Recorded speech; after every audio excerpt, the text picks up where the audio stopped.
Hello, my beautiful friends.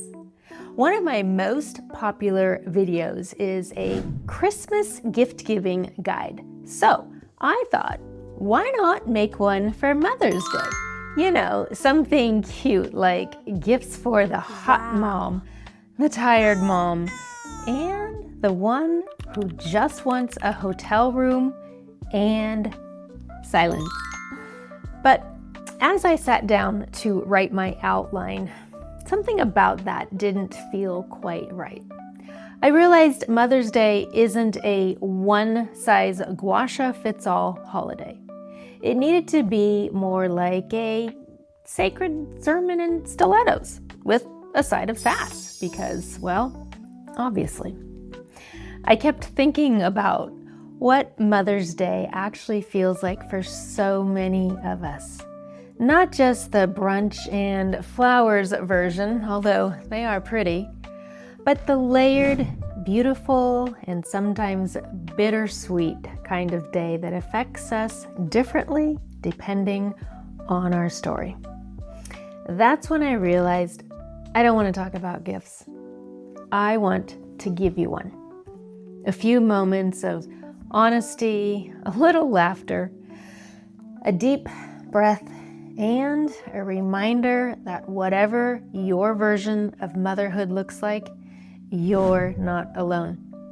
Welcome to the Cellulite site.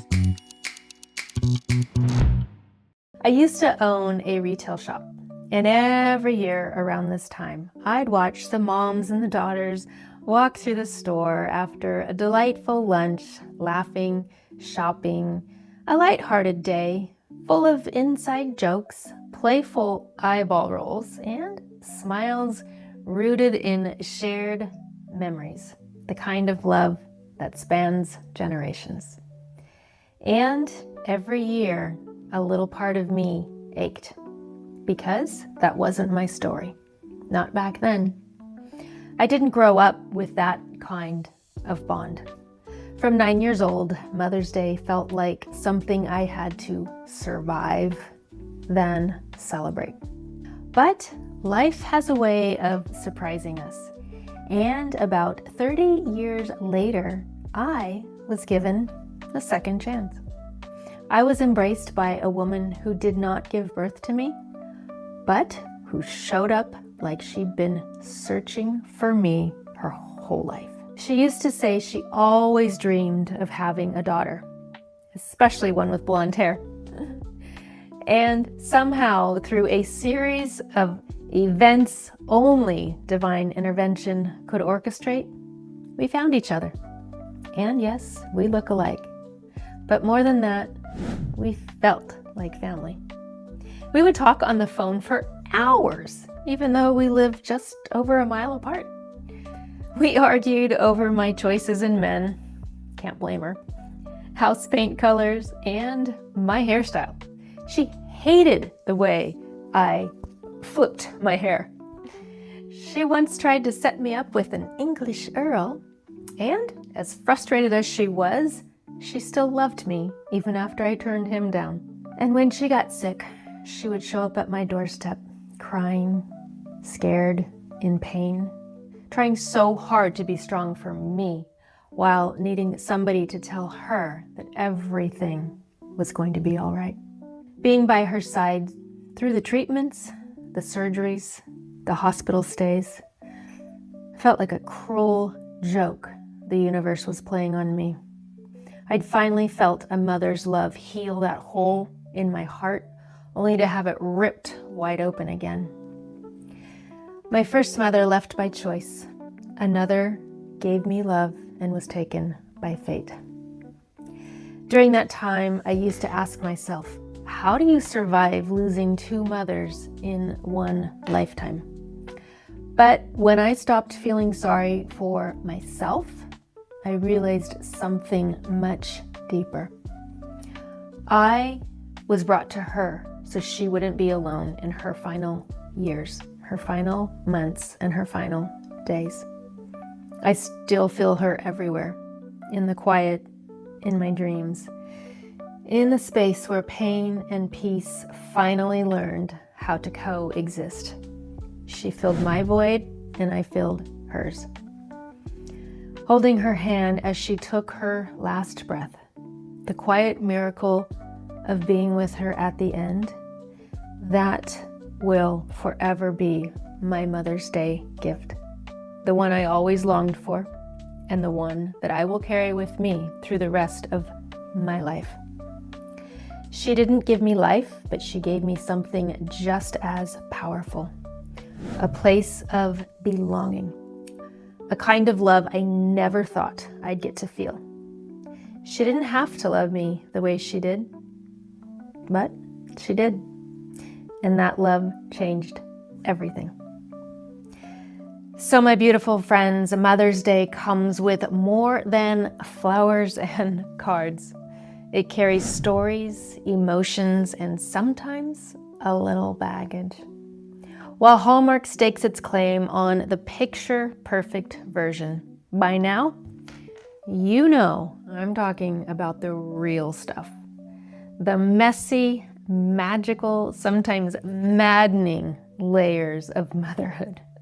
Whether you're living it, missing it, healing from it, or redefining what it means altogether, I'm talking about the raw kind. The kind that shows up in every form of love and every form of heartbreak. This is for the moms who gave birth and raised babies with everything they had. And for the moms who never gave birth but mothered anyway. With every heartbeat, every tear wiped. For the moms who stayed and the moms who left. The ones who showed up late but came anyway.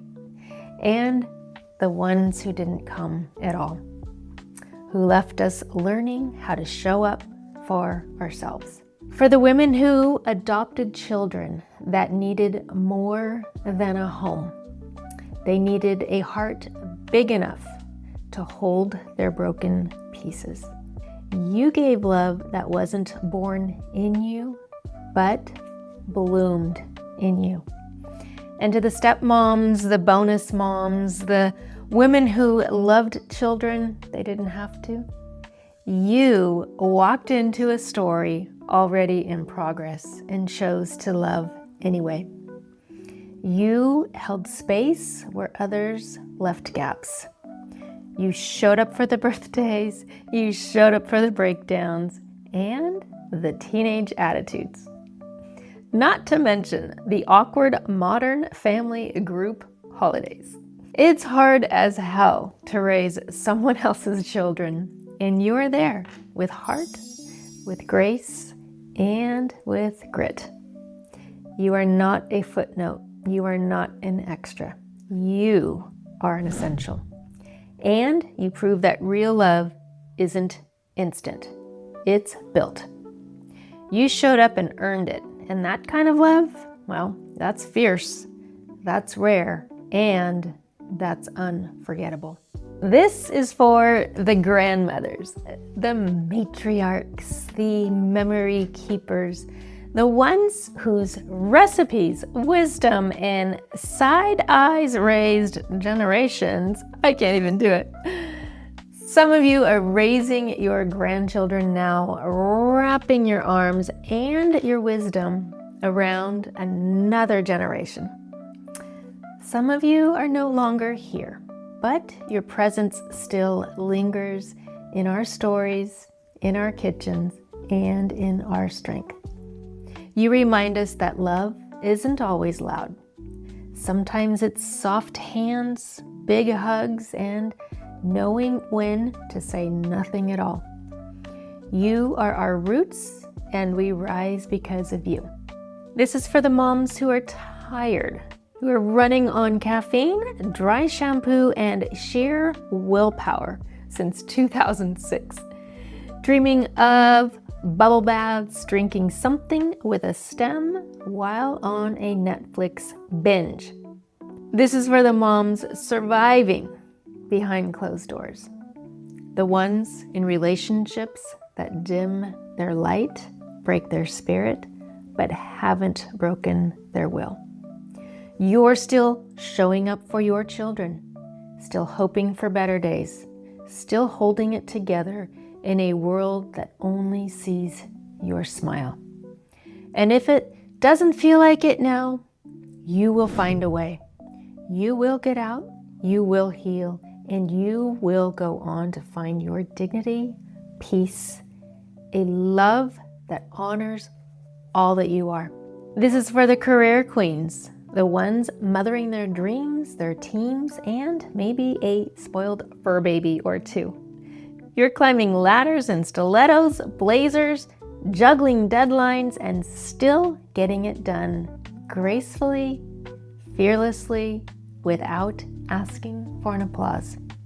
And this is for the stay-at-home moms in sneakers and spit-up stained tees, quietly holding your whole world together with one arm while managing meltdowns, microwaving coffee for the third time, and Googling how to be patient with the other. Don't think for 1 second we don't see and admire your strength. You are the CEO of chaos and comfort, and that deserves a crown. It looks like grace under pressure and power in pajamas. This is for the women who mothered themselves, who didn't get the how to raise yourself guide, who had to write your own rules while healing your own wounds. You especially are the bravest of them all. This is for the mothers who carry the most unimaginable pain, the ones who've lost a child and still find the strength to show up for their families and love them through the heartbreak. There are no words for your kind of resilience. And this is for my girls who've lost their mother. Whether recently or long ago, this day can feel like 1,000 echoes. Grief has its own way of showing up, and you're allowed to feel all of it. And to every daughter, whether your mom was your hero, your heartbreak, or someone you're still learning how to understand, you get to honor your truth this Mother's Day. Even if it's complicated, even if the love was messy or missing or quieter than you needed, even if you are standing in the card aisle, reading every one, trying to find something that matches what you feel. And when you can't, you still get to write your own message. One filled with honesty, boundaries, forgiveness, and grace. Whatever feels real. Because this day does not belong to perfection. It belongs to honor. Moms, if your thighs are dimpling like your toddler's smile, congratulations. You gave life. And now your lower half's just storing the beautiful memories. Because that's what motherhood does. It shows up in our skin, in our stress, and on our stubborn hips. It shows in the hormones that crash harder than your toddler's, in the collagen that clocks out around 40 and never gave 2 weeks notice. But you still show up. You care and you carry. And that's the most beautiful imprint of all. And then there are the moms we married into, the ones we inherited with the vows, the family dinners, and the group texts we silently wish we could escape from. Some of you became second mothers. Some of you became character builders. And some of you, well, we may never agree on politics, parenting, or how to load the dishwasher. But here we are, passing the potatoes and pretending like we like the same Pinterest recipes. Still, you shaped our stories too. You showed us that family isn't always chosen, but respect can be. And even when it's complicated, there is still space for grace. It's taught us that we don't need a perfect past to create a powerful future, that nurturing others truly begins with nurturing ourselves. And that no matter what kind of mother you had, you can still become the woman you need. So whether you're mothering a child, a dream, or your own little girl, you are enough. You are doing better than you think. And you belong to a sisterhood that's been rising for generations. We don't all come from the same story, but we're writing the next chapter together.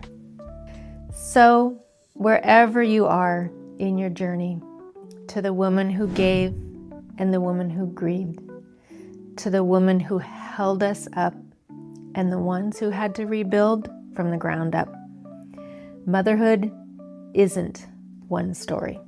It's a whole library of love, loss, laughter, sacrifice, and strength that doesn't always look like the greeting cards would have you believe. So to the women holding on to the ache of a mother who couldn't stay, I truly see you. I carried that ache for a very long time, but eventually I found space for something else. Forgiveness. Not because it made everything okay, but because it set me free. I'll never understand any of her choices, but that was her path, and I've made peace with mine. So, my beautiful friends, if you've made it through this Mother's Day stiletto sermon without mascara on your face or a snort laugh that scared the cats, you might be a robot.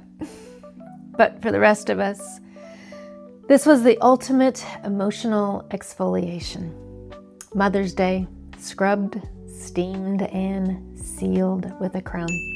So to all the moms around the world, the ones we call, cry to, laugh with, learn from, lean on, and love. To the moms who raised us, who showed up along the way. Our aunts, mentors, neighbors, best friends' moms, the ones who mothered us when we needed it the most. We see you. We see what you give, what you hold back, so the rest of us can move forward. We don't say it enough, but we appreciate you.